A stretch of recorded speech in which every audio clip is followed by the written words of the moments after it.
नमस्कार, आप सभी का स्वागत है। यदि पितृपक्ष के दिनों में अगर आपके घर पर आते हैं ये 5 जानवर तो महत्वपूर्ण संकेत मिलते हैं। इन्हें भूल से भी दुर्लक्ष ना करें।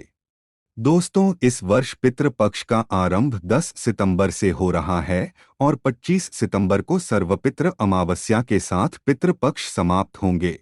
गरुड़ पुराण के अनुसार जब किसी मनुष्य की मृत्यु होती है तो उसे यमलोक में जाना पड़ता है। यमलोक में जाने का मार्ग बड़ा ही कठिन होता है। मृत्यु के बाद जब व्यक्ति के प्रियजन श्राद्ध तथा पिंडदान करते हैं तो उसका यमलोक जाने का मार्ग आसान हो जाता है। जब भी मनुष्य अपने पितरों के लिए पृथ्वी लोक पर भोग चढ़ाता है तब प्राणी इसे ग्रहण करते हैं। प्राणियों द्वारा ग्रहण किया हुआ यह भोग मनुष्य के पितरों को प्राप्त होता है, जिससे यमलोक जाने के मार्ग में वे भूखे नहीं रहते हैं। पितृपक्ष के इन दिनों में भी आप अपने पितरों को प्रसन्न करने के लिए उन्हें नाना प्रकार के सात्विक भोग अवश्य चढ़ाएं और इस अन्न को विविध प्राणियों को भोजन के रूप में प्रदान करें। पुराणों के अनुसार पितृपक्ष में पितृगण पीपल के वृक्ष के माध्यम से पृथ्वी लोक पर पधारते हैं और अपने परिजनों से मिलते हैं। अपने परिजनों द्वारा दिए गए सम्मान से वे संतुष्ट होकर पुनः पितृलोक में लौट जाते हैं। गरुड़ पुराण में भगवान श्री कृष्ण ने गरुड़ जी को पितरों के श्राद्ध के संबंध में बहुत ही महत्वपूर्ण ज्ञान दिया है। हिंदू धर्म में पितृपक्ष का बहुत ही अधिक महत्व होता है। पितृपक्ष में जो मनुष्य अपने पूर्वजों की आत्मा की शांति के लिए श्राद्ध कर्म करता है वह श्रेष्ठ फलों की प्राप्ति करता है। इसी कारण से पितृपक्ष को श्राद्ध पक्ष भी कहा जाता है। यदि पितृपक्ष के महीने में आपके घर पर ये 3 प्राणी आते हैं तो इन्हें शुभ संकेत समझना चाहिए। आपके पितृगण आपके द्वारा किए गए श्राद्ध और पिंडदान से अत्यंत संतुष्ट है और वे आपको आशीर्वाद प्रदान कर रहे हैं। माना जाता है कि मृत्यु के पश्चात मनुष्य को जो शरीर प्राप्त होता है वह वायु रूप में होता है। उसे कोई भी मनुष्य देख नहीं पाता है। यह वायुरूपी शरीर प्राणियों के माध्यम पृथ्वी लोक पर भ्रमण करता है।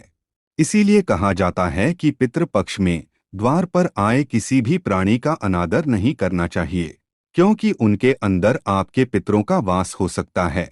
तो चलिए जान लेते हैं वह कौन से प्राणी है जिनका पितृपक्ष में घर पर आना बहुत ही शुभ माना जाता है। सबसे पहला प्राणी है कौवा। गरुड़ पुराण के अनुसार मनुष्य के पूर्वज कौवे का रूप धारण करके अपने प्रियजनों को मिलने के लिए पधारते हैं। पितृपक्ष के दौरान यदि किसी पीपल के वृक्ष पर कौवा बैठा हुआ दिखाई दे तो इसे बहुत ही शुभ संकेत समझना चाहिए।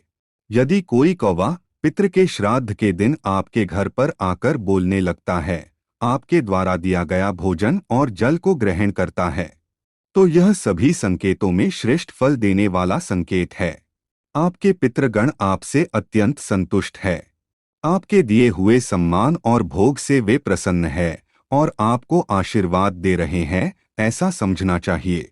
पितृपक्ष में कौवे का घर पर आकर भोजन ग्रहण करना यह संकेत है कि आपके जीवन से सभी समस्याओं का अंत होने वाला है और आपके जीवन में खुशियां आने वाली हैं।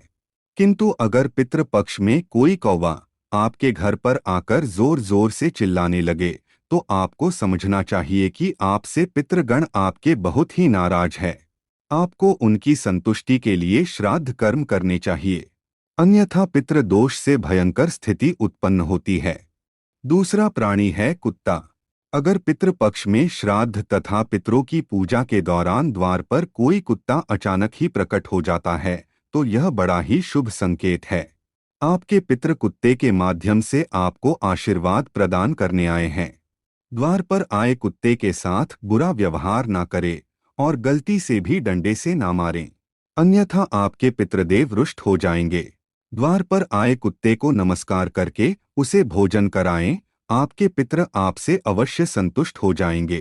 पितृपक्ष के दिनों में द्वार पर कुत्ते का आना यह संकेत है कि आपके समस्त दोषों का नाश हो गया है और अब आपके जीवन में सब कुछ मंगल होगा। तीसरा प्राणी है गाय। यदि पितृपक्ष में द्वार पर गौ माता आती है तो आप बहुत भाग्यशाली है। गाय के रूप में आने वाले पितृ बहुत ही पुण्यवान होते हैं। आपके पूर्वजों ने अपने जीवन में बहुत पुण्य कमाए हैं, यदि वे गाय के रूप में आपके द्वार पर प्रकट होते हैं तो इसे सुख समृद्धि का संकेत समझना चाहिए। इसीलिए द्वार पर आई गौ माता का अपमान ना करे, उनका आदर करे और नमस्कार करके उन्हें भोग चढ़ाएं। द्वार पर आई गौ माता को हाथ जोड़कर अपने मन की कोई इच्छा प्रकट करे। आपकी वह इच्छा अवश्य ही पूर्ण हो जाएगी, इसमें संदेह नहीं है। यदि आप द्वार पर आई गौमाता को मीठी रोटी खिलाते हैं तो कई गुना अधिक शुभ फल प्राप्त होंगे। चौथी बात, यदि पितृपक्ष के दिनों में आपके सपने में कोई जानवर मनुष्य की वाणी में बोलता हुआ दिखाई दे तो इसे बड़ा ही अशुभ संकेत समझना चाहिए।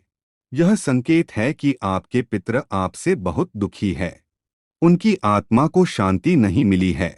ऐसे में आपको पितरों का श्राद्ध एवं तर्पण करना चाहिए ताकि आपके पितरों को मुक्ति मिल सके। तो दोस्तों, उम्मीद है आपको यह जानकारी अच्छी लगी होगी। वीडियो को लाइक जरूर करें। कमेंट में जय पितृदेव और जय श्री कृष्ण अवश्य लिखें। साथ ही चैनल को सब्सक्राइब करना न भूले। आप सभी का धन्यवाद।